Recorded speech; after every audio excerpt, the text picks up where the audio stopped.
Hello friends, இன்றைக்கி நான் பால்லேருந்து சுத்தமான வெண்ணெய் எடுத்து அதிலேருந்து தரமான நெய் எப்படி செய்கிறதுங்கிறத ஈஸியாக செஞ்சு காமிக்க போகிறேன். வாங்க பார்க்கலாம். தினமும் நம்ம பால் காய்ச்சிரும் இல்லைங்களா? காய்ச்சினதுக்கப்புறமா கொஞ்சம் ஆறுனதுக்கப்புறம் ஃப்ரிட்ஜில் ஒரு 2 மணி நேரம் வச்சா போதுங்க. நல்லா ஆடை நல்லா திக்காக செட் ஆகிடும். அந்த ஆடையை ஒரு பவுலில் எடுத்துகிட்டு கொஞ்சமாக தயிர் இல்லைன்னா மோர் ஊற்றி மிக்ஸ் பண்ணிவிட்டு மூடி வைங்க.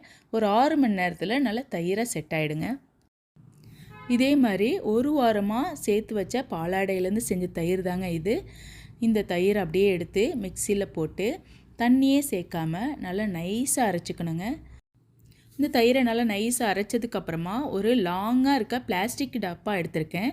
இந்த பிளாஸ்டிக் பாக்ஸ் பாருங்கள், ரொம்ப லெங்க்த்தியாக இருக்குது. அதில் நம்ம அரைச்ச தயிரை போட்டுக்கிறேன். இது பாருங்கள், ஒரு கால்வாசி தான் வந்திருக்குது இந்த டப்பாவில். இதுக்கப்புறம் ஒரு 3/4 வர வரைக்கும் தண்ணியை நம்ம ஆட் பண்ணுறோம். நல்ல சுத்தமான தண்ணியை நம்ம ஆட் பண்ணிவிட்டு கால்வாசி எம்டியாக தான் இருக்கணும். இதை ரைட் டு லெஃப்ட் இல்லைனா லெஃப்ட் டு ரைட்டு ஒரே சைடாக நம்ம சுற்றணுங்க. ஒரு 100 என்ற வரைக்கும் சுற்றினா போதும். அதுக்கு முன்னாடியே நம்மளால் சுற்ற முடியல ஃப்ரீயாக அப்படின்னாக்கா திறந்து பார்த்தோம்னா போதும். இப்போ பாருங்கள், நான் நல்லா சுற்றிட்டேன். 100க்குள்ளாரவே என்னால் சுற்ற முடியலை. இப்போ நான் பார்க்குறேன். இப்போ பாருங்கள், நான் ஓப்பன் பண்ணுறேன். இப்போ பாருங்கள், நல்லா அழகாக பட்டர் மேலே வந்துடுச்சு. இப்போ நல்லா ஸ்பூன் எடுத்து நான் அப்படியே வெளியில் எடுக்கிறேன். பாருங்கள், பட்டர் தனியாக வந்துடுச்சு, மோர் தனியாக வந்துடுச்சு. இந்த பட்டரை தனியாக ஒரு பாத்திரத்தில் நான் எடுத்துட்டேன். தனியாக இருக்க மோரை கூட நம்ம அப்படியே யூஸ் பண்ணிக்கலாங்க.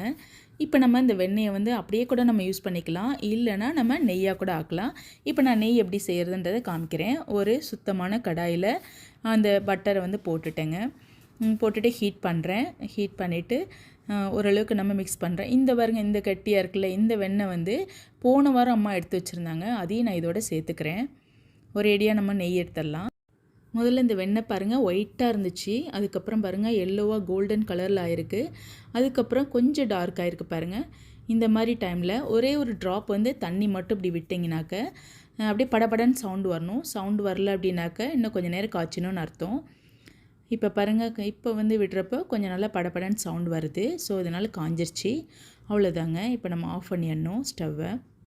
இப்போ பாருங்கள், அடியில் அந்த மட்டெல்லாம் அப்படியே இருக்குது, கருப்பாக இருக்குது. இது அப்படியே ஆறட்டுங்க. நல்லா ஆறுனதுக்கப்புறமா ஒரு டப்பாவில் ஒரு ஃபில்டரை வச்சு நம்ம ஃபில்ட்ரு பண்ணுறோம். இப்போ பாருங்கள், சுத்தமான சூப்பர் டேஸ்டியான நெய் செஞ்சாச்சு. இது நீங்கள் கண்டிப்பாக வீட்டில் ட்ரை பண்ணி பாருங்கள்.